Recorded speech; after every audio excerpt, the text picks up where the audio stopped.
Assalamu alaikum everyone. I hope you all are doing great and your preparation is going in a wonderful way. Myself Ishfaq Afzal, I work as a zoology educator at Kai Srinagar. So in today's JK Bose Sure Short series, we are going to learn about the frog from the chapter Structural Organization. Before I proceed into today's session, let me give you an overview कि आज के session में हम किन किन चीज़ों को frog के related बेटा डिस्कस करेंगे. First we'll talk about the general features of frog. Next we'll be talking about the morphology, and then we'll talk about the anatomy of frog. Well, when we talk about the frogs, there are different species of frogs. Over 6,000 different species of beta frogs होती हैं, लेकिन India में जो most commonly found species होती है, that is termed as Rana tigrina. So Rana tigrina, which is also the zoological name of frog, it's the most commonly found species in India. So you will remember this point. Maybe it can be framed as a question: which among the following is the most commonly found species in India? Now next let's have an overview about the classification of frog. तो frog के बेटे जब हम classification को देखते हैं, we'll remember that it belongs to kingdom Animalia, phylum Chordata, subphylum Vertebrata. इसका जो सुपर क्लास रहता है that's Tetrapoda. Class it belongs to class amphibia.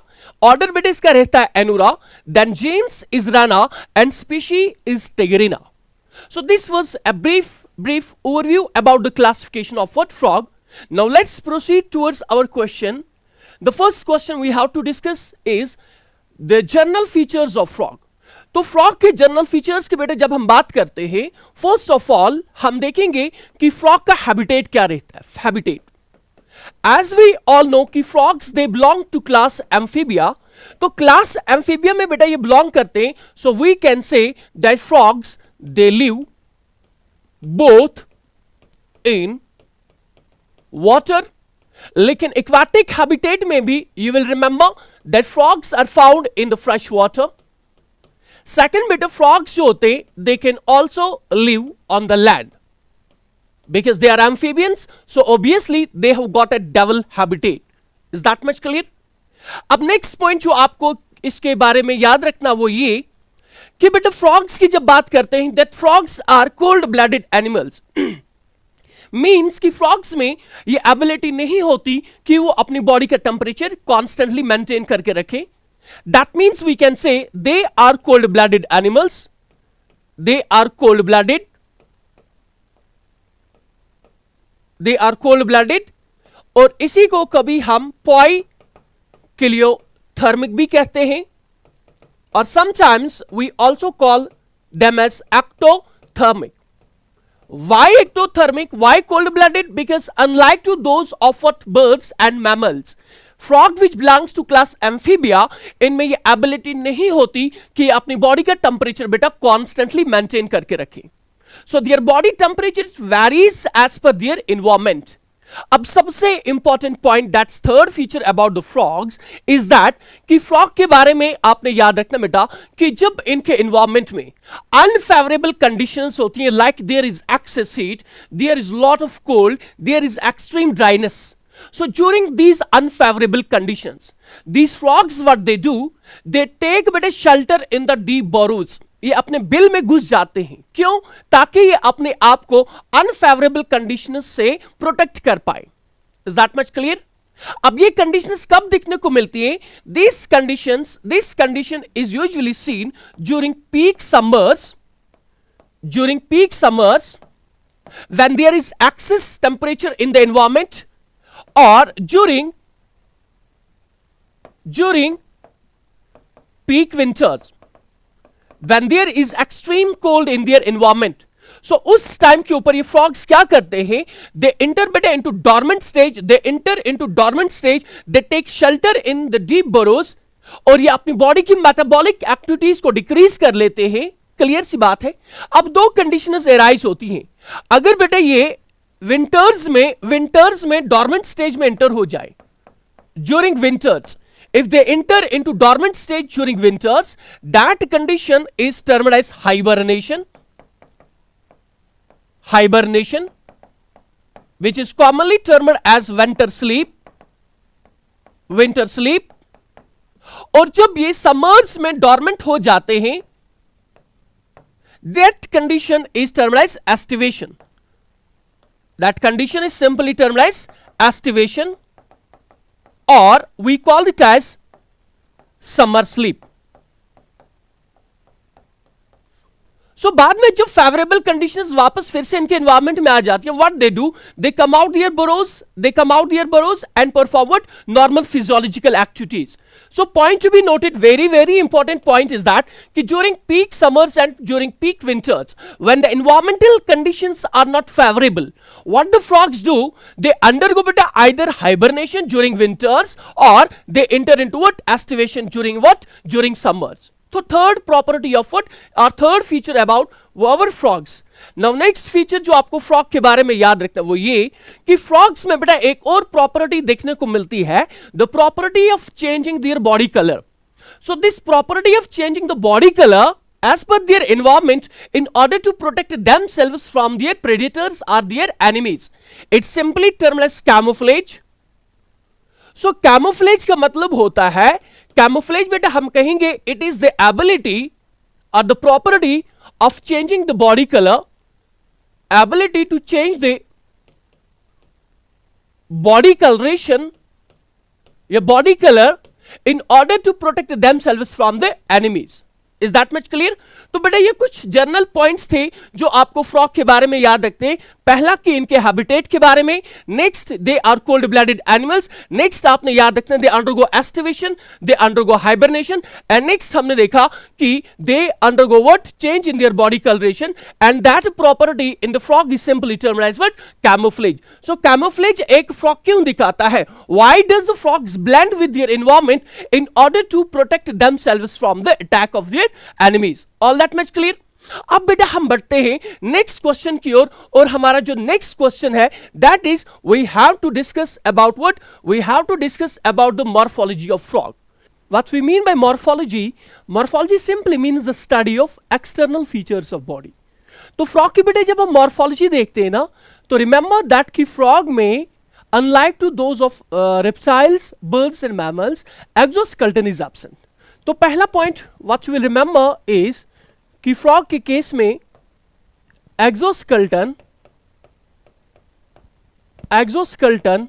is absent. Point number one. Point number two, body is covered by skin. Frog की body बेटे जो होती है it's covered by skin. अब स्किन को लेके कुछ इंपॉर्टेंट पॉइंट्स. स्किन जो फ्रॉग की होती है it is thin, it is moist. अब मॉइस्ट क्यों होती है? बिकॉज हम एनिमल किंगडम में भी बेटा पढ़े हैं कि जो एम्फीबियंस होते हैं इनके स्किन में हमें म्यूकस ग्लैंड्स देखने को मिलती है, multicellular mucus glands which keep on secreting the mucus, because of what the skin becomes moist. So हम लिखेंगे skin is moist due to the presence of multicellular mucus glands. And third point जो NCERT mention कर रही है सिकन के बारे में वो ये कि सिकन जो इसका होता है बेटा दैट इज स्लिपरी. मॉइस्ट तो ऑब्वियसली सिकन क्या होगा? स्लिपरी होगा. अब सिकन को लेके बेटा एक इंपॉर्टेंट बात और एक आप जहन में याद रखेंगे वो ये कि अगर हम फ्रॉग के डॉर्सल सरफेस को देखें ना, तो डॉर्सल सरफेस में या डॉर्सल साइड में फ्रॉग की सिकन जो होती है that is olive green in colour, olive green in color with irregular spots. मतलब कि जब हम डॉर्सल एस्पेक्ट या डॉर्सल सरफेस को देखते हैं वहां पे स्किन का कलर कैसा होता है? ऑलिव ग्रीन इन कलर, और कुछ छोटे छोटे स्पॉट्स भी वहां पे दिखने को मिलते हैं. लेकिन जब हम वेंट्रल साइड देखते हैं बेटा फ्रॉग का, वेंट्रली अगर हम देखेंगे फ्रॉग का जो स्किन होता है that is smooth and that is pail yellowish in colour, yellowish in colour, और स्पॉट्स वहां पे एब्सेंट होते हैं. तो ये चीजें आपने याद रखी कि पहले की एक्सोस्केलेटन एब्सेंट होता है, second is the body is covered by skin. अब स्किन को लेके मैंने कुछ पॉइंट्स आपसे कहे कि स्किन अगर हम डॉर्सली देखेंगे तो it is olive green in colour and on the ventral side it's pale yellowish in colour. ठीक, more important you remember that it is thin, moist and slippery in nature. Now talking better more about the morphology of frog, frog की morphology में आपने ये भी चीज याद रखनी है कि इसकी बॉडी जो होती है, body is divided into two parts. Body is divided into two parts. किस किस part में? The first part is the head region and second part is the trunk. Remember बेटा कि frog में neck and tail are absent. Very very important point. मतलब ये हुआ कि फ्रॉग में नेक और टेल एब्सेंट होता है, प्रेजेंट ही नहीं होता है। हाँ, हेड और ट्रंक इसमें प्रेजेंट होता है। अब हेड रीजन की जब बात करते हैं तो हेड में बेटे आपने याद रखना कि हेड में कौन कौन से स्ट्रक्चर्स होते हैं। हेड में सबसे पहले यू रिमेंबर कि that there is present a simple pair of bulged eyes and second you will remember कि हेड में एक membrane structure present होता है, what we call as tympanum which is present behind the eyes and next आपने याद रखना just above the mouth। मैं अभी diagrammatically भी दिखाऊंगा। just above the mouth, this is for example mouth of frog। mouth के dorsal side के ऊपर हमें pair of nostrils भी दिखने को मिलता है, a pair of nostrils is also present। चलें जी, अब थोड़ी सी डायग्राम को लेके चलते हैं। This is the head region of frog. अब इस हेड को जब हम देखते हैं तो हेड को देखते हुए आपको यह पता चला कि फ्रॉग के हेड का शेप अगर हम देखेंगे it is conical in shape, conical और I can say triangular in shape, triangular in shape, triangular in shape, having a terminal mouth. इसका माउथ बेटा आगे प्रेजेंट होता है तो हम कहेंगे having a terminal mouth, terminal mouth and more importantly on the lateral side of the head वहां पे आपको क्या दिखने को मिलते हैं, a pair of simple eyes. So जो आई हमारी फ्रॉग में प्रेजेंट होती है it is a simple eye, unlike to that of cockroach बेटा जहां पे हमें कंपाउंड आई दिखने को मिलती है और उस कंपाउंड आई में एक यूनिट जो होता है दैट्स टर्म्ड एज ओमोटिडिया। लेकिन हमारी फ्रॉग में ऐसा कुछ भी नहीं दिखने को मिलता, हमें केवल जो बेटा दिखने को मिलता है that is what, that is कि सर हमारी फ्रॉग में जो आई होती है दैट इज सिंपल आई और सिंपल यूनिट आई, मतलब कि यहां पे ओमोटिडिया आपको दिखने को नहीं मिलते। Is that much clear? Now more importantly अगर आप आई को थोड़ा सा यहां पे देखें, जो फ्रॉग की बेटा आई होती है ना it has got three coverings, it had got three coverings. One is the upper eyelid, this is upper eyelid, upper eyelid, and another is the lower eyelid, this one is the lower eyelid which is movable। और इसके अलावा frog की जो आई होती है बेटा it is also covered by a transparent covering what we called as nictitating membrane, nictitating membrane. So nictitating membrane कैसी होती है, it's movable transparent covering, it's movable लेकिन कैसी, ट्रांसपेरेंट कवरिंग। सो क्या होता है बेटा जिस टाइम के ऊपर फ्रॉग पानी में होता है प्रेजेंट उस time in order to protect its eyes, ठीक है, ताकि आईज में पानी न जाए तो वहां पे ये निकिटेटिंग मेम्ब्रेन जो होती है it covers the eyes, it acts as a shield ताकि इसकी आईज में पानी इंटर ना हो। सो वी कैन से कि फ्रॉग की आई जो है it is covered by three coverings, upper eyelid which is immovable, lower eyelid बेटा which is movable and more importantly यहां पे निकिटेटिंग मेम्ब्रेन भी आपको दिखने को मिलती है। अब इसी हेड रीजन में देखें बेटा दिस इज द माउथ। अब माउथ के डॉर्सल साइड के ऊपर जस्ट अबव द माउथ वहां पे आपको दो ओपनिंग्स दिखने को मिलती है and these two openings are termed as what, nostrils, and the importance of these nostrils is that कि nostrils बेटा they help in they help in what? They help in inhalation and exhalation. Is that much clear? So क्या होगा, atmosphere से, nostril से बेटा air होती हुई frog की बकल कैविटी में जाएगी और बकल कैविटी से, नॉस्ट्रल से होती हुई air will go into atmosphere. So simply we can say कि ये जो नॉस्ट्रल्स होती हैं, they help in inhalation and exhalation. और यहां पे एक और पॉइंट याद रखेंगे कि these nostrils they open into the buccal cavity. They open into buccal cavity. तो कितने स्ट्रक्चर्स आगे बेटा? 3 structures. Terminal mouth present in this triangular part of its body, what we call as head. Second बेटा यहां पे a pair of simple eyes is present which are bulged, which are covered by eyelids and nictitating membrane. And third structure जो हमने देखा, that is a pair of what nostrils present just above the mouth. अब याद रखेंगे बेटा, ये जो eyes है ना, यहां पे लैटरल व्यू तो मेरे पास नहीं है. यहां पे आप याद रखेंगे जस्ट बिहाइंड द आईज, यहां पे आईज के पीछे एक और बेटा मेम्ब्रेन स्ट्रक्चर प्रेजेंट होता है फ्रॉग के हेड में, what we called as tympanum.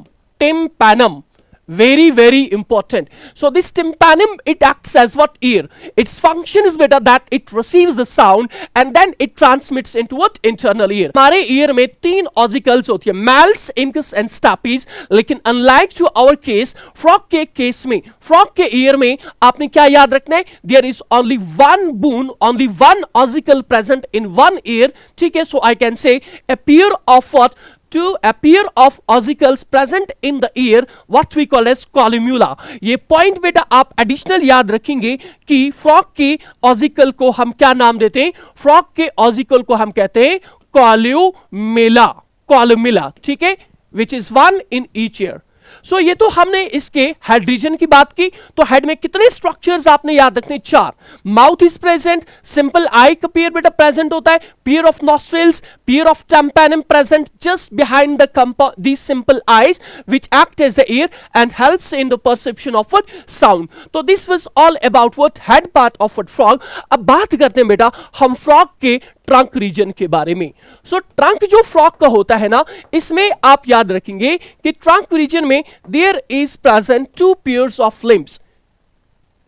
A pair of limbs, 2 pairs of limbs, 2 pairs of limbs are present. Limbs are present in the trunk. So जो आगे वाला पेयर होता है that is termed as 4 limb and पीछे वाली 2 limbs बेटा simply termed as hind limbs. So 4 limbs, 2 in number, hind limbs 2 in number. इसीलिए तो हमने इसे सुपर क्लास टेट्रापोडा में रखा है. अब बेटा यहां पे एक इंपॉर्टेंट पॉइंट आप याद रखेंगे कि जो 4 लिम्ब और हाइंड लिम्ब होती है ना, 4 लिम्ब में आपको 4 डिजिट्स दिखने को मिलते हैं. So it shows tetradactyl condition. 4 digits are present. 4 digits are present in the 4 limbs, while as hind limb में 5 digits present होते हैं. 5 digits are present. अब क्वेश्चन कभी बनेगा कि फ्रॉग की 4 लिम्ब में कौन सा डिजिट बेटा एब्सेंट होता है? कौन सा डिजिट एब्सेंट होता है? तो remember that is the thumb. So हम लिखेंगे स्टार मार्क करके थंब और फॉलिक्स इज एब्सेंट. जी डायग्रामेटिकली चलते हैं. Diagrammatically I would like to show you. This is the 4 limb, this is the 4 limb and another diagram बेटा this is the hind limb. This is hind limb, this is 4 limb. तो 4 limb और hind limb को compare करके देखें. This is the first digit, second digit, third digit and fourth digit. While इस hind limb में first digit, second digit, third digit, fourth digit and fifth digit. So कितने digits बने इसमें?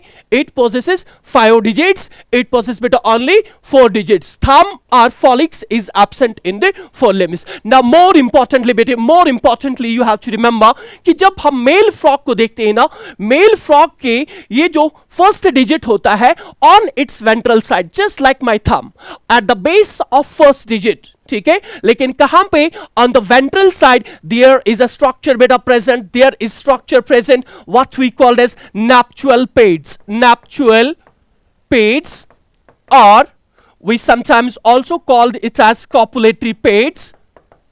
और we also call them as amplexory pads. So इनका function क्या होता है? They help this frog during mating. Help the frog what? During mating in holding the female frog. So nuptial pad या copulatory pad बेटा NEET में question बन सकता है आपका. कहां पे प्रेजेंट होता है? Present only in male frogs.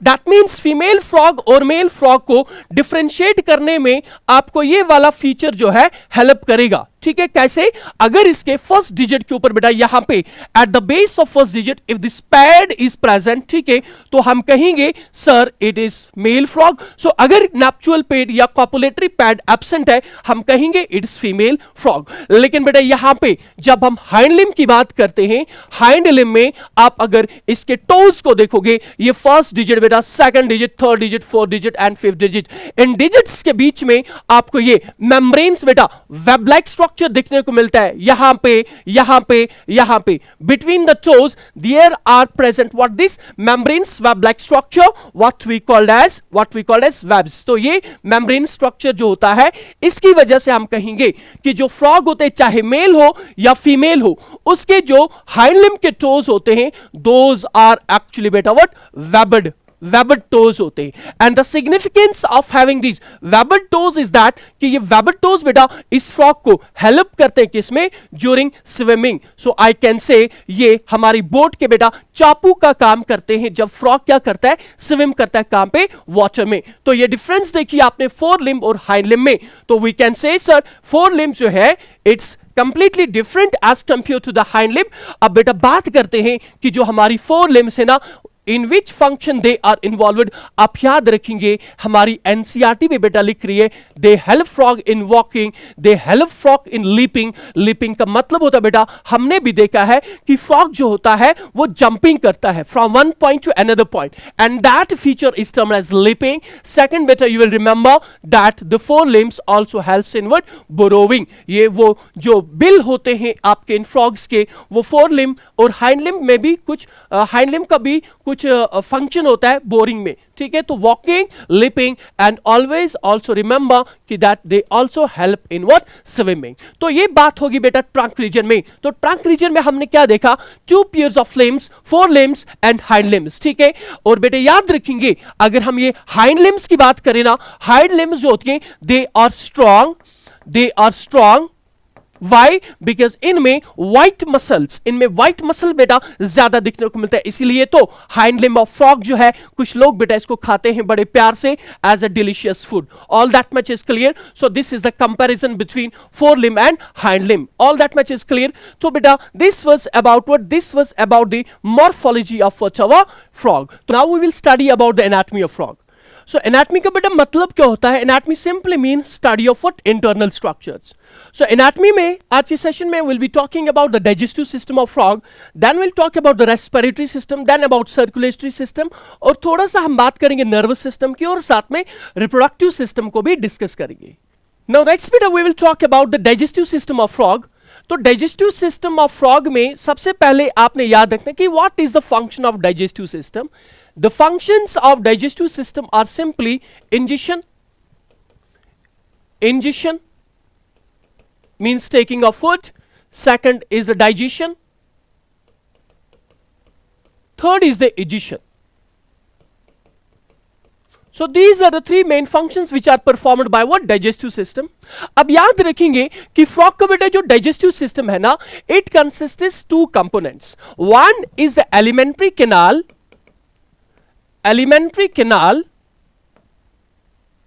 and second are the digestive glands. Second are what? Digestive glands. अब जो alimentary canal होती है, remember that it starts from mouth, जैसा हमारे केस में होता है, and ends at a structure what we call as cloaca. So starts from mouth and ends at what? Cloaca. While is digestive glands की अगर बात करें, डाइजेस्टिव ग्लैंड्स में कौन कौन सा डाइजेस्टिव ग्लैंड फ्रॉग के डाइजेस्टिव सिस्टम में होता है? तो याद रखेंगे बेटा liver, second is the pancreas, third are the gastric glands and next are the intestinal glands.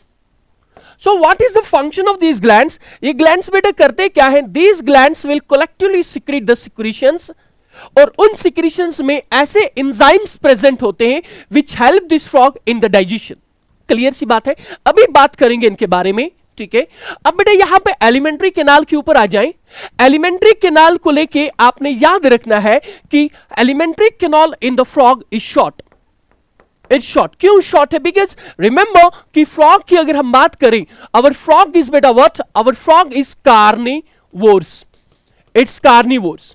सो कोई भी एनिमल विच इज कार्निवोर बेटे याद रखेंगे उसका एलिमेंट्री कैनाल जो होता है दैट इज शॉर्ट, ठीक है, बिकॉज इसको सेल्यूलोज तो डाइजेस्ट करना नहीं है, क्लियर सी बात है। So for that reason its alimentary canal is short. All that much clear. अब बेटे याद रखेंगे स्टार्ट कहां से होता है ये एलिमेंट्री कैनाल? माउथ से, देन कंप्लीट्स या ओपनस या ends at what? Cloaca. So for example मैं यहां पे डायग्रामेटिकली दिखाऊं, सबसे पहला जो स्ट्रक्चर एलिमेंट्री कैनाल में आएगा माउथ, एंड माउथ के बारे में याद रखेंगे दैट माउथ बेटा it contains upper jaw and lower jaw, because we know that frog बेटा it belongs to gnathostomes. Is that much clear? Upper jaw है, लोअर जा है, अपर जा में टीथ्स प्रेजेंट होते हैं, लोअर जा में टीथ्स एब्सेंट होते हैं। अब जो टीथ बेटा किसमें? फ्रॉग के माउथ में होते हैं ना, याद रखेंगे वो होते हैं हुमोडोंट। हुमोडोंट होते हैं बिकॉज उनमें इंसिसर्स, केनाइन्स, प्रीमोलर्स, मोलर्स नहीं होते, सब टीथ का एक ही शेप होता है। सेकंड बेटा you will remember they are polyphyodont, मतलब कि ये बहुत बार लाइफ में आते हैं, not like that in our case. एक बार अगर परमानेंट टीथ गिर गया बेटा वो तो हमारी लाइफ में फिर से ग्रो नहीं करता, लेकिन फ्रॉग के केस में ये जो टीथ इनके होते हैं they are polyphyodont in nature. Similarly बेटा you will remember they are acrodonts in nature, means बेटा they are present at the edge, they are not fixed into the sockets, they are attached with the jawbone. All that much clear बेटा। तो हमारे frog के mouth में पहला structure जो हमने देखा, सर इसके माउथ में टीथ प्रेजेंट होते हैं, लेकिन बेटे टीथ जो होते हैं present they are present only in upper jaw, lower jaw में टीथ्स एब्सेंट होते हैं। नेक्स्ट इंपॉर्टेंट स्ट्रक्चर जो फ्रॉग के माउथ में होता है दैट्स टंग। दैट्स टंग बेटा, रिमेंबर कि फ्रॉग का टंग बेटा बाइलोब्ड होता है। इन आवर केस अगर हम अपनी टंग की बात करें इट्स अटैच्ड बेटा टू थ्रोट डॉर्सली, ठीक है, लेकिन फ्रॉग के केस में याद रखना, फॉर एग्जाम्पल ये फ्रॉग का माउथ है, ये फ्रॉग का बेटा टंग है। फ्रॉग के केस में टंग जो होता है इट्स अटैच्ड बेटा to the throat on the anterior side, posteriorly it's free. So what it will do, जब इसे किसी इंसेक्ट को कैप्चर करना होता है, ठीक है, it puts out its tongue, ठीक है, इसके टंग में दो लोब से, then its tongue being the sticky in nature it will capture the insects and will engulf, means ingestion हो गया। क्लियर सी बात है बेटा। सो इसके बाद ठीक जो दूसरा स्ट्रक्चर आता है that is buccal cavity. Buccal cavity, and buccal cavity will open into pharynx. It will open into pharynx, and finally ये pharynx जो बेटा है ये pharynx it will open into short esophagus, food pipe. अब बेटा यहां पे भी आपने एक पॉइंट याद रखना है, as frogs में neck absent होता है, so obviously इनका esophagus या food pipe short होता है, then the esophagus बेटा it opens into stomach, then stomach बेटा it continues at intestines। लेकिन intestines में याद रखना है कि frog के केस में आपने याद रखना है बेटा, क्या याद रखना है कि इसमें जो small intestines that is duodenum। सो इनमें ड्यूडेनम प्रेजेंट होता है, जिजनम बेटा इनमें एब्सेंट होता है, लेकिन इलियम इनमें प्रेजेंट होता है। देन फाइनली दिस इलियम बेटा it opens into what? It opens into rectum, and then finally बेटा remember that this rectum it opens into cloaca, cloaca then finally opens outside through an opening what we call as cloacal aperture, जहां से क्या होता है undigested waste material जो होता है food that's excreted out. Is that much clear बेटा? सो आई can say कि सर फ्रॉग का जो डाइजेस्टिव सिस्टम में एलिमेंट्री कैनाल है it starts from mouth and ends at what? Cloaca. Now talking about the digestive glands, digestive glands में बेटे याद रखेंगे कि डाइजेस्टिव ग्लैंड्स में जो पहला ग्लैंड है दैट्स लिवर, और लिवर के बारे में बेटे याद रखेंगे जैसे हमारे केस में बिकॉज फ्रॉग और हमारी एनाटॉमी जो है इट रिजेंबल्स, ठीक है, लिवर जो है बेटा it secretes what? Bile, and we all know कि बाइल में दो कॉन्स्टिट्यूएंट्स होते हैं बेटा, बाइल साल्ट्स होते हैं, बाइल पिगमेंट्स होते हैं, and the function of these bile salts is that कि they help in the emulsification of fats, ठीक है। So bile doesn't digest the substances. It helps in the digestion of what? Fats. By what process? By simply we can say emulsification. लेकिन आपके लिए बेटा केवल इतना याद है कि लिवर का function, sir it secretes bile and bile helps in the digestion of fats. By what process? By simply what? Emulsification. Next बेटा याद रखेंगे कि पेनक्रियाज जो है ना, पेनक्रियाज जब पेनक्रियाटिक जूस सिक्रीट करता है, this is a complete digestive juice. It contains बेटा enzymes which are responsible for the digestion of what? Proteins which are digestion for what? Carbohydrates. Even बेटा NCERT lipids की बात तो नहीं कर रही, लेकिन आपने याद रखना है कि pancreatic juice is a complete juice which contains the enzymes which can cause digestion of all types of nutrients, or I can say biomolecules, whether you talk about lipids, whether you talk about carbohydrates. NCERT बेटा इन दो ही nutrients की बात करिए, लेकिन lipids का digestion भी करेंगे. All that much clear? इसके अलावा बेटे याद रखेंगे कि in the wall of stomach हमें क्या दिखने को मिलते हैं? In the wall of stomach we have got what? We have got the cells which secrete what? Gastric juice. और like in our case, frog के केस में भी बेटा जो gastric juice होता है, gastric juice it also contains HCl, it also contains pepsin. ठीक है, तो हम कहेंगे कि यहाँ पे acidic secretion कौन secrete करेगा? आपका bile juice. Then talking बेटा about intestinal glands also secrete secretions which help in what? Digestion. अब बेटा एक पॉइंट में आपसे यहां से डिस्कस करूं. सबसे पहले आपने ये बात ध्यान में रखनी है कि this for example is the duodenum, very important point, and it can be framed as a question in your NEET. This is for example the duct which is coming from liver, and यहां से बेटे this is for example the duct which is coming from pancreas. So this is pancreatic duct, and this for example is hepatic duct which takes beta what? which takes bile juice, और ये दो ducts बेटा मिल के क्या करते हैं? ये मिल के एक common duct बनाते हैं, what we call as common bile duct. तो इन दो ducts के मिलने से जो common duct banana, that we call as common bile duct. And this common bile duct, what it do? It takes what? It takes pancreatic secretions and bile juice from the liver into first part of intestines of what? Frog, what we call as duodenum. अब यहाँ पे बेटा क्या होगा? Pancreatic juice, bile juice act करेगा इस partially digested food के ऊपर जो stomach में partially digest हुआ था, जो यहाँ पे क्या कहलाएगा? कायम. Why? Because sir हमारे stomach में HCl secrete होगा और वहां पे partial digestion होगी बेटा किसकी? हमारे food की. So this partially digested acidified food in the stomach is termed as chyme. तो chyme बेटा जब कहां पे आएगा? हमारे intestines में it will be acted by the pancreatic juice. It will be acted by pancreatic juice which contains enzymes जो इस काइम की डाइजेशन करेंगे. ठीक है, और यहां पे बेटा जब डाइजेशन हो जाएगी ना, अब जो नेक्स्ट पार्ट हमारे इंटेस्टाइन्स का होता है what we called as ileum. बेटा याद रखेंगे कि इलियम के ल्यूमेन में आपको ये फिंगर लाइक प्रोजेक्शंस दिखने को मिलती है, what we called as villi. These are villi जो कि हमारी इंटेस्टाइन्स में भी प्रेजेंट होती है. एंड मोर ओवर बेटे याद रखेंगे कि इन विले के ऊपर आपको ये हेयर लाइक स्ट्रक्चर्स जो दिखने को मिलते हैं, these are termed as what? माइक्रोविले. तो याद रखने वाली बात यहां पे ये बनी कि what is the function of these villi and microvilli. Simple सी चीज बेटे याद रखेंगे sir, these increase the absorptive surface area. They increase absorptive surface area in intestines. इन बेटा व्हाट? इंटेस्टाइन्स. ठीक है, लेकिन याद रखेंगे कि माइक्रोविले और villi they are more present in the ileum part. तो हम कहेंगे कि हमारे कहां पे बेटा? हमारे इंटेस्टाइन्स ऑफ फ्रॉग में एक तो डाइजेशन हुई, इंपॉर्टेंटली याद रखेंगे. कंप्लीट डाइजेशन किसकी हुई? कायम की. कायम बेटा is what? Acidified partially digested food which is present in the stomach. And second you will remember कि यहां पे क्या होती है? यहां पे sir absorption of what? Digested या एंड प्रोडक्ट्स ऑफ डाइजेशन, या एंड प्रोडक्ट्स ऑफ डाइजेशन से जो प्रोडक्ट्स निकलते हैं उनकी एब्जॉर्प्शन होती है. कहां पे? हमारे इंटेस्टाइन्स में. लेकिन ये वाली बात बेटा आप याद रखेंगे कि हमारे इस फ्रॉग के इंटेस्टाइन्स में विले, दीज फिंगर लाइक प्रोजेक्शंस, यहां पे लैक्टिल्स भी होते हैं.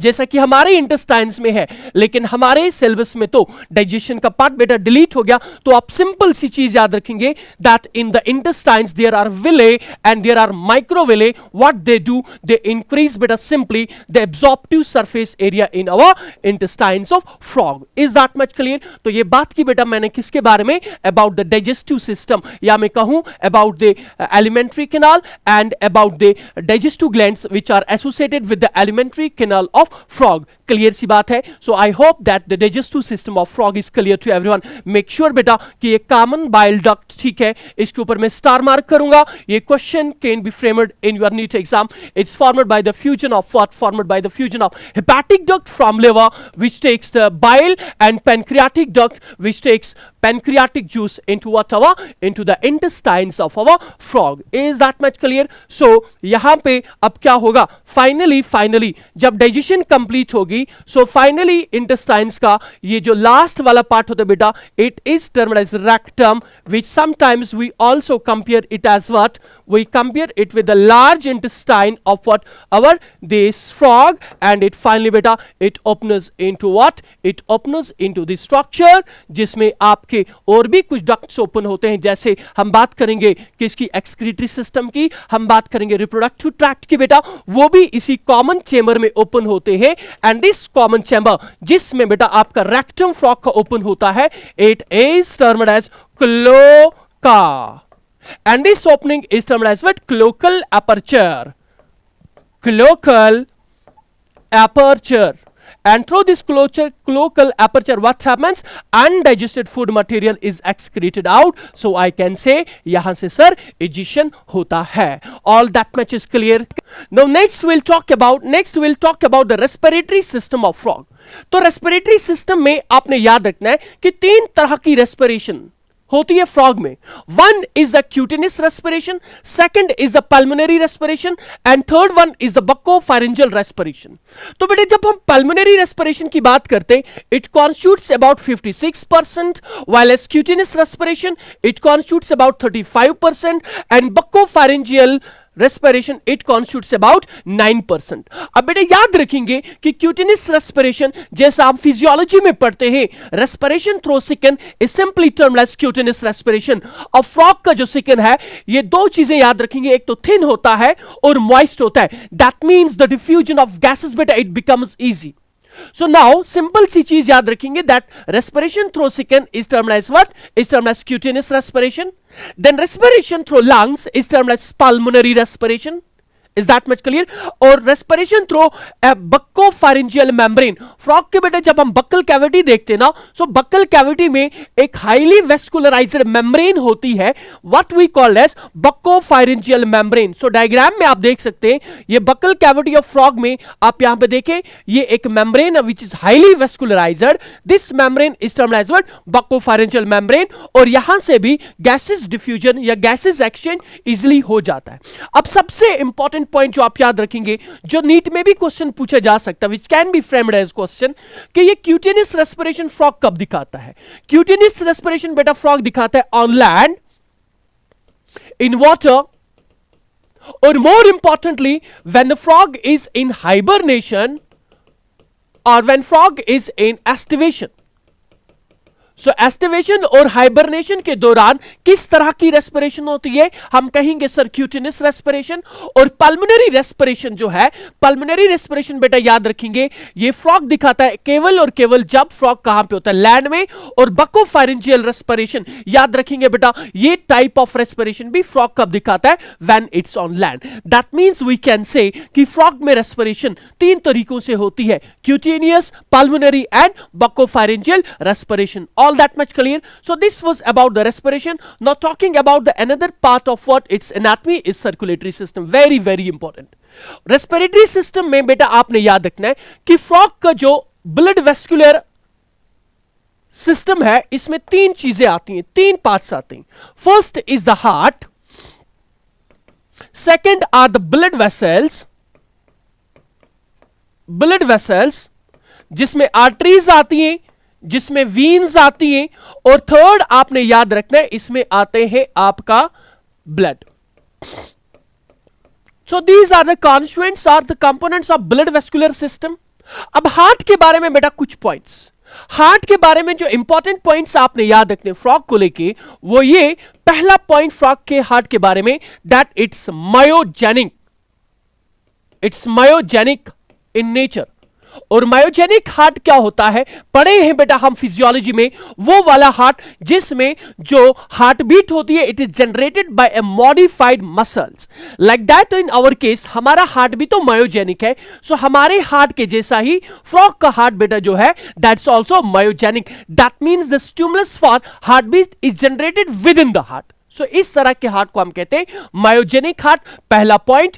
सेकंड पॉइंट आपने याद रखने फ्रॉग के हार्ट के बारे में, दैट इट इज 3 चैम्बर। हम पढ़े हैं बेटा कि हमारे शाबाश एम्फीबियंस में जो हार्ट होता है बेटा दैट इज 3 चैम्बर, जिसमें 2 आरिकल्स होते हैं, 2 आरिकल्स एंड 1 वेंट्रिकल, 2 आरिकल्स एंड 1 वेंट्रिकल। अब बेटा सबसे इंपॉर्टेंट चीज आपने याद रखनी है, अभी हार्ट को डिटेल में हम देखेंगे।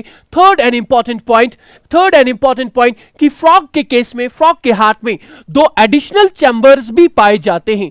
एडिशनल चैम्बर्स या स्ट्रक्चर्स हम कहेंगे जो फ्रॉग के हार्ट में होते हैं, 2 होते हैं। कौन कौन सा? एक को हम कहते हैं sinus venosus, sinus venosus, and second is termed as conus arteriosus. Conus arteriosus and sinus venosus are the additional structures, are the chambers which are present in the heart of a frog. चलिए अब थोड़ा सा diagrammatically understand करते हैं। तो मान के चले बेटा ये फ्रॉग का आरिकल है, ये फ्रॉग के 2 आरिकल हैं, this one is the left auricle, this one is the right auricle, और यहां पे हम कहेंगे this is common ventricle. Is that much clear? अब याद रखेंगे कि हमारे हार्ट के जैसे ही ये वाला हार्ट, ये वाला चैम्बर जो है कौन सा, लेफ्ट आरिकल जो है, इसमें बेटा आएगा ऑलवेज ऑक्सीजनेटेड ब्लड, और जो राइट आरिकल है इसमें आएगा आपका deoxygenated blood.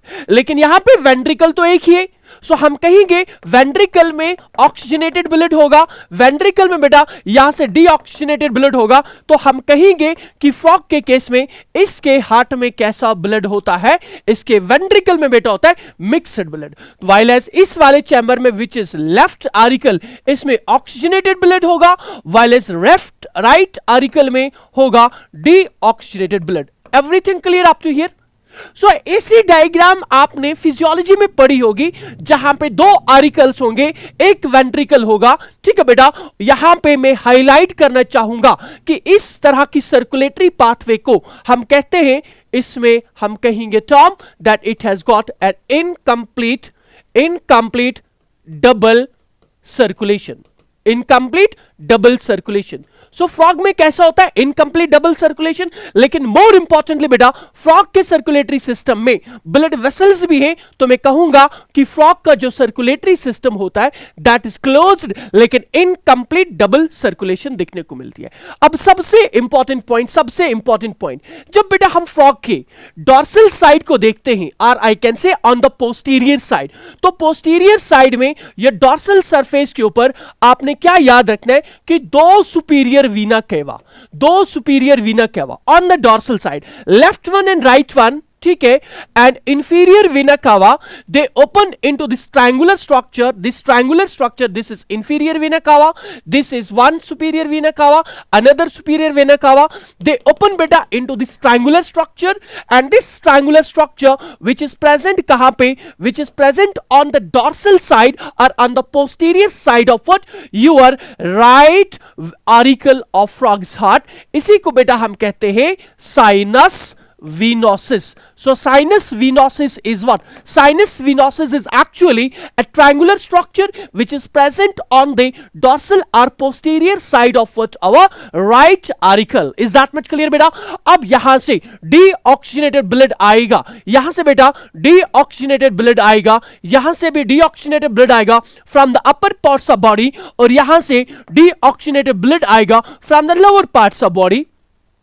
and this deoxygenated blood it will get collected in the sinus venosus, और sinus venosus से बेटा ये blood जो है ना, ये blood बेटा अब directly कहां पे जाएगा?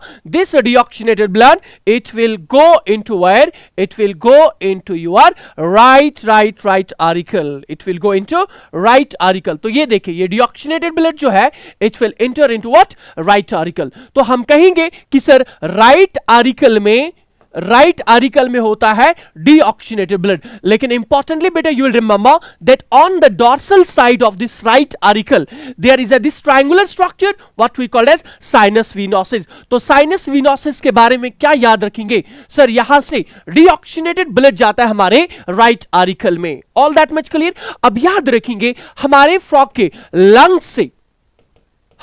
के लंग्स में जब ऑक्सीजन या हम कहेंगे गैसेस एक्सचेंज होता है तो लंग्स से बेटा एक वीन एराइज होती है, पल्मोनरी वीन, और वो वीन क्या करेगी? वो वीन यहां पे लेके आती है oxygenated blood. So we can say that pulmonary vein it brings बेटा what? Oxygenated blood into our left auricle. All that much is clear. अब यहां से क्या होता है? यहां से deoxygenated blood, यहां से oxygenated blood, ये blood बेटा कहां पे आएगा? The blood will come into our ventricle. अब वेंट्रिकल को याद रखने के लिए आपने क्या याद रखना है कि ये मान के चलें फ्रॉग का वेंट्रिकल है. This is the ventricle of frog. अब फ्रॉग के वेंट्रिकल में on it is ventral side of what? Ventral side of ventricle से एक ट्यूबुलर स्ट्रक्चर बेटा एराइज होता है. And this tubular structure which arises from where? Which arises from the ventral side of ventricle. It is termed as what? It is termed as conus arteriosus. So conus arteriosus बेटा कहां पे होता है? Conus arteriosus is present on the ventral side, while a sinus venosus is present on the dorsal side. अब conus arteriosus बेटा कहां से arise हुआ? From our ventricle. अब आगे जाके ये conus arteriosus जो है it will bifurcate बेटा into two branch, what we call as aortic arch or aortic branch. और ये aortic arch क्या करेंगी? ये aortic arch बेटा अब mixed blood, because यहां पे एक ही ventricle है तो ventricle में होगा mixed blood. अब ये mixed blood बेटा ये वाली ब्रांच है एओर्टिक आर्च या aortic artery, it will supply one part towards lungs, और हम कहेंगे one part will supply blood to organs और टिश्यूज. ठीक है, लेकिन कौन सा ब्लड? Mixed blood. और another branch it will supply blood बेटा towards what? Lungs for oxygenation. Is that much clear? तो दो चीजें आपने याद रखनी है यहां पे जो एडिशनल है वो ये कि फ्रॉग के केस में इसके हार्ट में दो एडिशनल चैम्बर्स हो. तो one is the triangular structure which is present on the dorsal surface, clear बात, what we call as sinus venosus, and on the ventral side. Is that much clear? वहां पे जो tubular structure बेटा arise होता है ventricle से, which supplies what? Which supplies mixed blood to tissues, to organs, is termed as what? Conus arteriosus. All that much is clear. So this was about the heart of frog. तो heart of frog में आपने क्या क्या चीजें याद रखी? दो चीजें जो आपने याद रखी फ्रॉग के बारे में, मायोजेनिक हार्ट है, 3 चैम्बर्ड हार्ट होता है, 2 आरिकल्स होते हैं, 1 वेंट्रिकल होता है, जो ब्लड बेटा यहां से पंप होता है towards what? Different organs of body, that's mixed blood. Is that much clear? While oxygenated blood is received into what? Right auricle, and deoxygenated blood is received into what? Right auricle, and oxygenated blood is received into what? Left auricle. All that much clear? Then हमने ये भी देखा कि frog के heart में कुछ additional structures भी देखने को मिलते हैं, दो, sinus venosus on the dorsal side and what? And conus arteriosus on the ventral side. All that much clear? So I hope कि स्ट्रक्चर ऑफ हार्ट आपको क्लियर होगा. अब बात करते हैं बेटा next component of blood vascular system, that's what? Blood vessels. Like in our case frog के circulatory system में भी आर्टरीज होती हैं, वीन्स होती हैं. क्लियर सी बात? ठीक है, तो ये चीज भी आपको समझ आ गई. अब बात करते हैं फ्रॉग के ब्लड के बारे में. फ्रॉग के ब्लड के बारे में बेटा आपने याद रखना है कि blood is red in colour. Blood is red in color and it consists what? It consists plasma and it consists formed elements. Two components, plasma and formed elements. ठीक है। प्लाज्मा तो वही है जिसमें ऑर्गेनिक, इनऑर्गेनिक सब्सटेंसेस होते हैं, nutrients होते हैं, आयंस होते हैं, क्लियर सी बात है, ठीक है। हार्मोन्स होते हैं। वाइलिस फॉर्मेड एलिमेंट जो फ्रॉग के ब्लड में होते हैं बेटा, वो हमारे जैसे ही तीन होते हैं। आरबीसीज होते हैं, डब्ल्यूबीसीज होते हैं, और यहां पे प्लेटलेट्स भी होते हैं। लेकिन इंपॉर्टेंटली जो आपने यहां पे पॉइंट याद रखना है कि जो फ्रॉग का बेटा आरबीसी होता है, फ्रॉग के आरबीसी अनलाइक टू ह्यूमन या mammalian RBC, they are biconvex. Very very important point. हमारे आरबीसी कैसे होते हैं? बाइकनकेव सरफेस होता है उनका। लेकिन फ्रॉग के केस में इनके आरबीसी में बेटा क्या होता है? It is बाइकन्वेक्स। बाइकन्वेक्स एक पॉइंट। और यहां पे हीमोग्लोबिन भी होता है। हीमोग्लोबिन तो ऑब्वियसली होगा, हीमोग्लोबिन होता है। और सबसे इंपॉर्टेंट चीज जो आपने याद रखनी है कि हमारे आरबीसी जो होते हैं, those are enucleated. What we mean by enucleated RBC कि sir at immature state nucleus present होता है, लेकिन during maturation they lose their nucleus. Unlike to our case, frog के आरबीसी में बेटा nucleus is present. Nucleus is present. This question has been asked many times in the NEET that what is special about the RBC of frog. तो याद रखेंगे it's what? Biconvex and nucleated. Nucleated function वही बेटा, helps in the transport of gases. डब्ल्यूबीसीज की बात करेंगे, like in our case WBCs are involved in the defense, and platelets की बात करें, platelets बेटा help in what? Blood coagulation। तो हमने यहां पे देखा कि फ्रॉग के सर्कुलेटरी सिस्टम में दो पॉइंट में यहां पे पहले हाईलाइट करूंगा। इनका जो सर्कुलेशन होता है that is close circulatory system. इनमें क्लोज सर्कुलेशन होती है। सेकेंड पॉइंट आपने देखा कि यहां पे इनकंप्लीट डबल सर्कुलेशन होती है। अब ब्लड वेस्कुलर सिस्टम में कितने पार्ट्स? तीन पार्ट्स, हार्ट है, ब्लड है, और क्या होती है? Blood vessels. अब बेटे यहां पे एक और चीज आपको यहां पे याद रखनी है कि फ्रॉग के केस में दो पोर्टल सर्कुलेशन दिखने को मिलती है। कौन कौन सा? One we called as hepatic portal circulation and another we call as renal portal circulation। तो हमारे केस में भी hepatic portal circulation बेटा देखने को मिलता है। तो यहां पे भी hepatic portal circulation, और इसके अलावा फ्रॉग में renal portal circulation भी दिखने को मिलती है। What does that mean? इसका मतलब ये होता बेटा कि पोर्टल सर्कुलेशन में ये मान के चले इंटेस्टाइन से वीनस नेटवर्क एराइज होगा, वीनस कनेक्शन। अब इंटेस्टाइन से जो ब्लड है बेटा that has to go into heart, लेकिन हार्ट में डायरेक्टली नहीं जाता। हार्ट में नहीं जाता तो फिर कहां पे जाएगा? तो यहां पे हार्ट और इंटेस्टाइन्स के बीच में यहां पे बेटा वीनस नेटवर्क होता है, what we call as portal vein. और यहां से ये वीनस कनेक्शन जो यहां से वीनस ब्लड है वो ड्रेन करता है इनटू लिवर, ठीक है, लिवर। और लिवर से then the hepatic vein it takes blood into what? Heart, into heart. तो इस तरह के सर्कुलेशन को, जहां पे एक ऑर्गन से ब्लड बेटा डायरेक्टली हार्ट में नहीं जाता, कुछ वीन्स वहां से वीनस ब्लड लेके जाते हैं टू अनदर ऑर्गन, फिर उस ऑर्गन से जो वीनस ब्लड होता है वो जाता है डायरेक्टली हार्ट में। इस तरह की सर्कुलेशन को हम फिजियोलॉजी में भी पढ़े हैं, पोर्टल सर्कुलेशन कहते हैं। तो हमारे फ्रॉग में भी पोर्टल सर्कुलेशन देखने को मिलता है। तो हेपेटिक पोर्टल सर्कुलेशन में आपने क्या याद रखना? Simple sir, there is a hepatic vein, there is a hepatic portal vein जो वीनस ब्लड इंटेस्टाइन से लेके कहां पे जाती है? लिवर में, और लिवर से फिर वो ब्लड कहां पे जाएगा? हार्ट में। तो ये वाला सर्कुलेटरी पाथवे कहलाता है hepatic portal circulation. While as renal portal circulation में क्या होता है बेटा?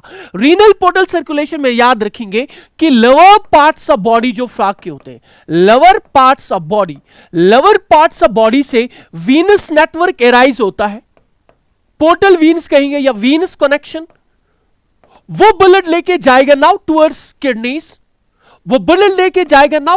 किडनीज, और किडनी से क्या होगा? रीनल वीन जो होगी बेटा, वो फाइनली ड्रेन करेगी into what, into inferior vena cava, तो ब्लड जाएगा venous blood into what, heart. तो यहां पे भी हमने देखा कि सर यहां पे भी वीनस कनेक्शन है, यहां पे भी पोर्टल वीन है प्रेजेंट, किस किस के बीच में, present between lower parts of body and kidney. तो इस तरह के पोर्टल सर्कुलेशन को हम क्या नाम देते हैं बेटा, इस तरह के पोर्टल सर्कुलेशन को हम कहते हैं रीनल पोर्टल सर्कुलेशन। तो रिमेंबर बेटा कि हिपैटिक पोर्टल सर्कुलेशन मैमल्स में भी दिखने को मिलता है, हमारे केस में भी हेपेटिक पोर्टल सर्कुलेशन होता है, लेकिन हमारे केस में रीनल पोर्टल सर्कुलेशन नहीं दिखने को मिलता। All that much clear.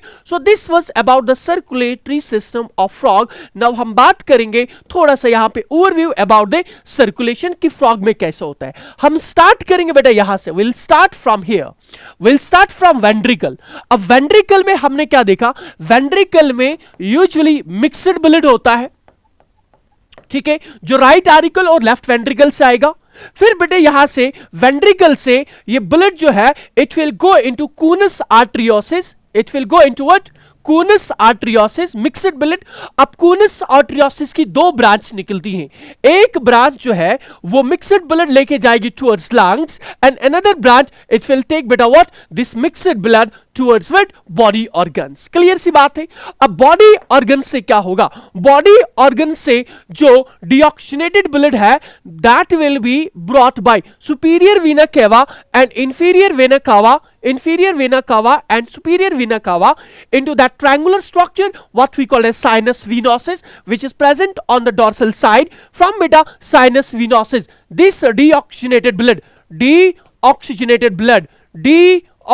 blood ये आएगा कहां पे, into right atrium, और right atrium से ये डीऑक्सीनेटेड ब्लड कहां पे जाएगा, into our common ventricle. Similarly बेटा यहां पे जब लंग्स की बात की तो लंग्स में अब गैसेस एक्सचेंज होगा, यहां से पल्मोनरी वीन जो है वो ऑक्सीजनेटेड ब्लड लेके आएगी towards what, it will bring the oxygenated blood into our left atrium, और लेफ्ट एट्रियम से ये जो ऑक्सीजनेटेड ब्लड होता है it will brought into what, this common ventricle. Then from the common ventricle that tubular structure will arise what we call as conus arteriosus, which will supply बेटा what, the mixed blood, it will supply what, mixed blood towards what, lungs and body organs. So this was all about the circulatory system of what, frog.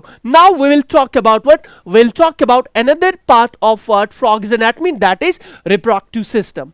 तो reproductive system में आपने याद रखना, सबसे पहले हम बात करेंगे मेल reproductive system की। तो मेल reproductive system की फंक्शन देखिए, दो ही बेटा फंक्शंस आपने याद रखनी। One is the formation of gametes and transport of gametes, यही फंक्शन होती है बेटा किसमें, मेल फ्रॉग में भी और फीमेल फ्रॉग में भी। सबसे पहले will talk about the mail reproductive system. तो मेल रिप्रोडक्टिव सिस्टम में आपने जो चीज याद रखनी है वो ये कि सबसे पहले यू विल रिमेंबर कि मेल रिप्रोडक्टिव सिस्टम या मेल फ्रॉग में पहला जो स्ट्रक्चर आता है that's the pair of testes. Then these testes बेटा importantly you will remember this is the kidney, ये किडनी से, तो ये टेस्टिस जो होती है ना फ्रॉग की, these are attached to what, these are attached with the kidneys by a peritoneal fold what we call as, I will write it here, ये मान के चले बेटा ये किडनी है, ये किडनी है and this is for example what, this is the testis. तो ये टेस्टिस जो फ्रॉग की होती हैं these are attached with what, these are attached to testes, these are attached with kidneys by this peritoneal fold, and this peritoneal fold by which the testes are attached with what, kidneys is termed as mesoarchium. So testis, अब importantly आपने क्या याद रखना है कि testis से arise होते हैं 10 to 12 डक्ट्स एनसीईआरटी बेटा मेंशन कर रही है। Then these ducts they enter into the kidney, और किडनी में बेटा याद रखेंगे किडनी में एंटर होने के बाद ये डक्ट्स जो है they open into at another duct what we call as Bidder's canal. तो मान के चलें ये Bidder's canal है, this is the Bidder's canal, these are vasa efferentia. So testis से क्या एराइज हुए, वासा एफरेंशिया, कितने बेटा 10 to 12. So these vasa efferentia जो होते हैं ये बेटा किसके साथ जुड़ जाते हैं? They open into what? They open into Bidder's canal which is present in the kidneys. Clear सी बात. Then Bidder's canal जो होता है ये फाइनली बेटा communicate करता with ureters. They finally communicates with ureters. That means अब ureter जो male frog के केस में it now becomes a common duct for urine as well as for what? For sperms. तो इसीलिए हम इसे यूरिनोजेनिटल डक्ट भी कहते हैं. Urinogenital duct. Why? Because now it will form a common passage for urine as well as for gametes. Clear सी बात बेटा. Then this ureter it will open into this structure what we call as cloaca. Cloaca में बेटा हमने देखा था कि alimentary canal जो है फाइनली जो हमारा रेक्टम होता है फ्रॉग का वो भी तो क्लोका में ओपन हो गया. तो अब क्लोका में एक और स्ट्रक्चर यहां पे ओपन होता है that is urinogenital duct. All that much clear बेटा. तो हमने क्या याद रखा कि टेस्टिस के अंदर होगा सुपरमैटोजेनेसिस या गैमीटोजेनेसिस. तो वहां से क्या बनेंगे? वहां से बेटा गैमीट्स बनेंगे. अब टेस्टिस से एराइज होंगे 10 to 12 वासा एफरेंशिया और वो वासा एफरेंशिया 10 to 12 जो होते हैं they will open into the Bidder's canal which is present in the kidneys. Then Bidder canal बेटा it will open finally into what? Ureter. Now this ureter it finally opens into what? Cloaca. And then through this cloacal aperture the gametes or sperm they will be released into the water.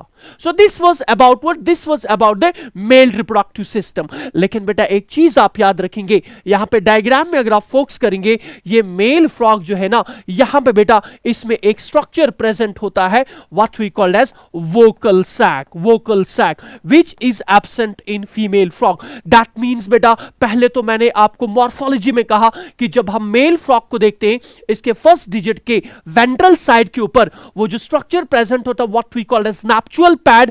On that base and on the present and on this base that is the presence of this vocal sac हम differentiate कर सकते हैं mail frog और female frog को. ठीक है. तो हम कहेंगे बेटा कि फ्रॉग्स जो है ना दे शो सेक्सुअल डायमॉर्फिज्म. मतलब दैट कि we can differentiate male frog from female frog on two basis. Rather I can say on three bases. One is male frog beta long length इसकी ज्यादा होती है as compared to female frog. Second is that on the forelimb on the first digit on the ventral side nuptial pad then यहाँ पे vocal sac. These vocal sacs की बेटा अगर function देखें they produce croaking sound और croaking sound is a signal to attract or to call for what?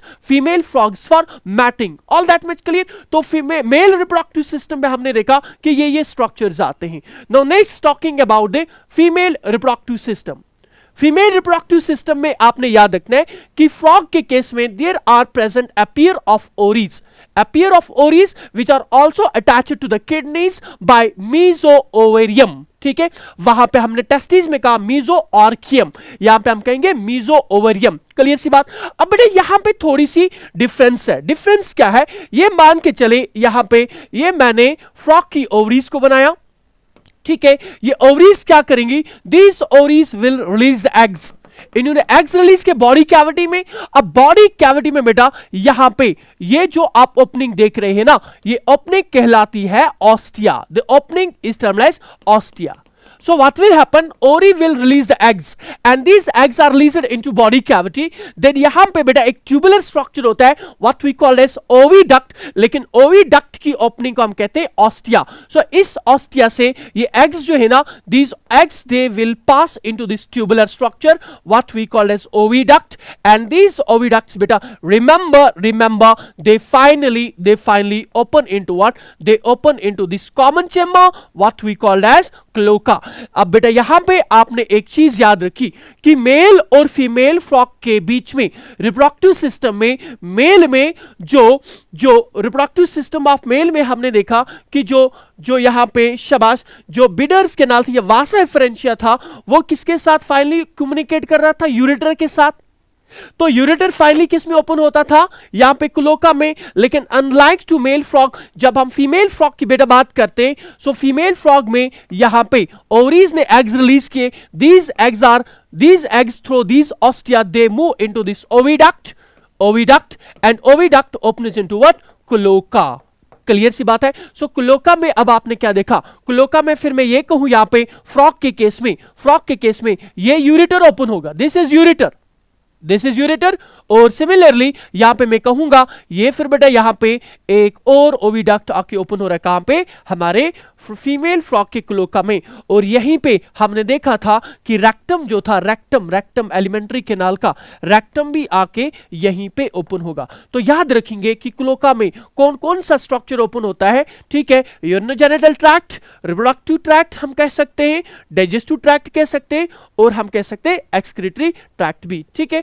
तो देखें diagrammatically बेटा, दिस इज द frog की ओरी which are attached to kidneys by mesoarchium, then they will release the eggs into body cavity। वो egg बेटा it will be taken up by ostia से they will pass through this oviduct and finally this oviduct it will open into what, cloaca। यहां पे देखें diagram में बेटा clearly mention करके ये यहां से यूरेटर अराइज हुआ और यूरेटर यहां पे सेपरेटली ओपन हो रहा है, कहां पे, क्लोका में। while as in case of male frog ureter किसके साथ कम्युनिकेट कर रहा था, duct of reproductive system to form urinogenital duct which was opening into cloaca. So this was about बेटा what, male and female reproductive system. अब एक important चीज, अगर हम बेटा फ्रॉग की फर्टिलाइजेशन और डेवलपमेंट की बात करें,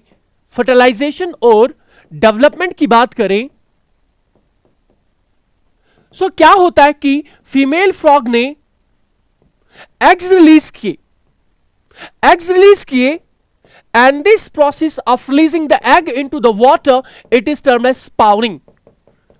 So these are eggs, हम कहेंगे यहां पे फीमेल ने क्या किया बेटा, स्पाउनिंग, मतलब इसने रिलीज किए एग्स किसमें, वाटर में, वहां से मेल ने बेटा क्या रिलीज किए, स्पर्म्स। तो क्या होगा, वाटर में स्पर्म भी रिलीज हुआ, वाटर में एग्स भी रिलीज हुए। सो आई कैन से कि सर यहां पे फर्टिलाइजेशन जो हो रहा है वो फीमेल फ्रॉग की बॉडी के बाहर हो रहा है, तो हम कहेंगे सिंपल सी बात that fertilisation is external.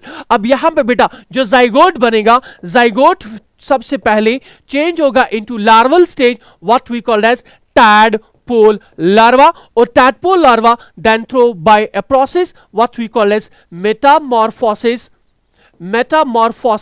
it will change into sexually mature adult frog,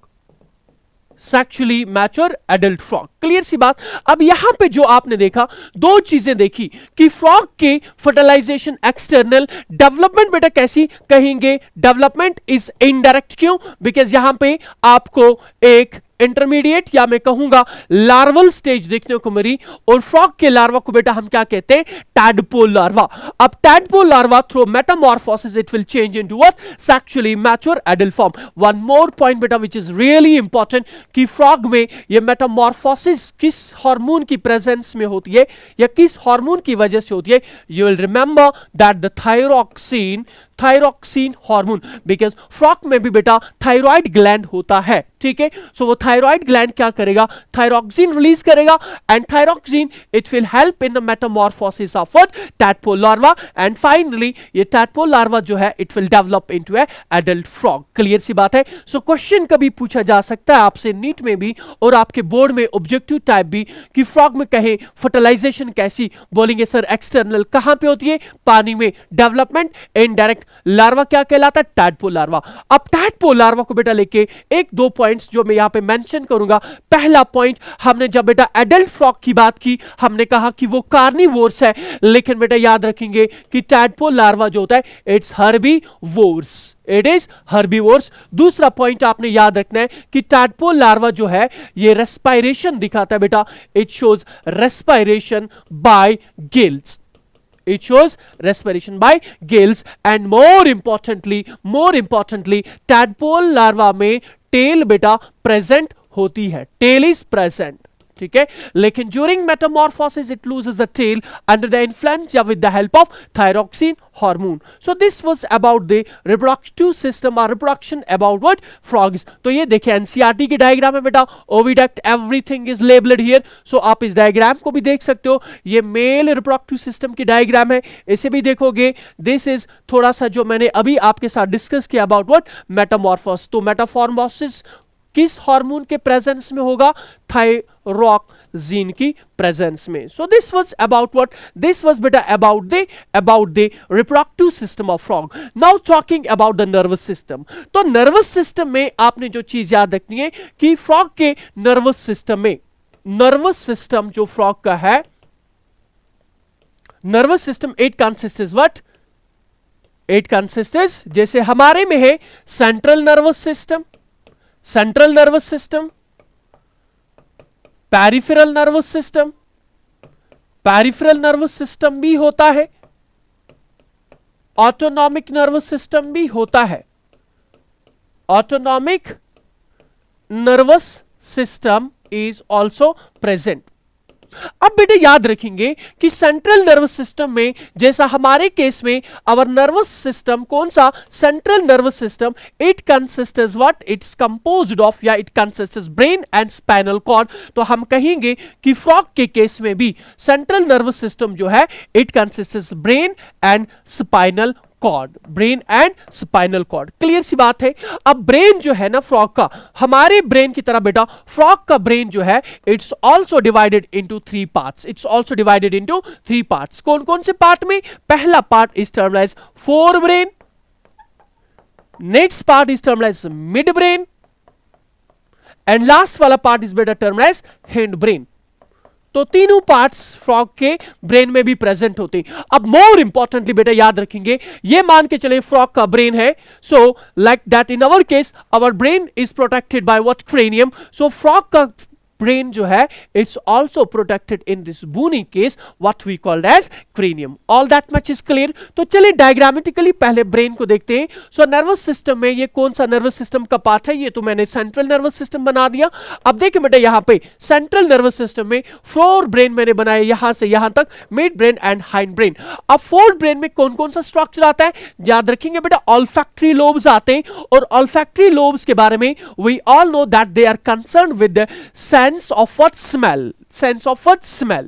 Then cerebral hemispheres होते हैं, दो cerebral hemispheres होते हैं बेटा इसमें, right one and left one, ठीक है, जैसा हमारे केस में होता है.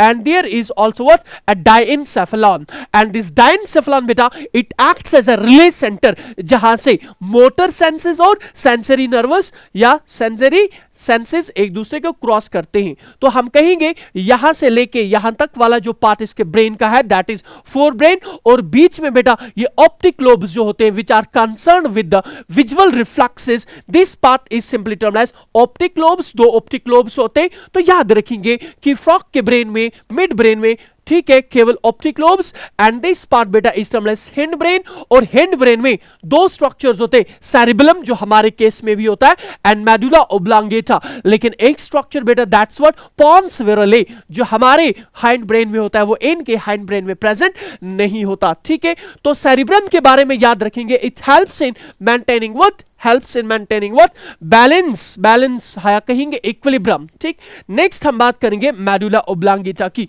अब यहां से बेटा एक पॉइंट याद रखेंगे कि मेडुला ओब्लांगेटा इनमें भी, ये देखें, ये मान के चले this is the cranium, this is the cranium.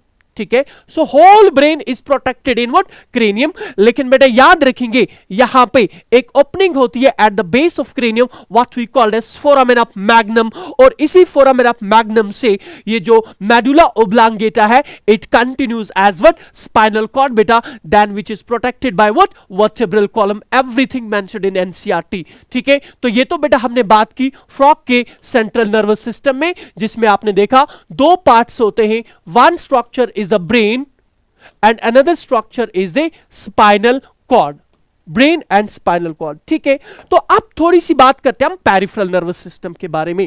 Peripheral nervous system को समझने के लिए लेट मी से बेटा this is the brain and let me say this is the spinal cord. अब ब्रेन से क्या होगा, ब्रेन से बेटा आप याद रखेंगे यहां से क्रेनियल नर्व्स एराइज होंगी, और स्पाइनल कॉर्ड से क्या होगा, स्पाइनल कॉर्ड से सर यहां पे नर्वस एराइज होंगी, स्पाइनल नर्व्स, ठीक है.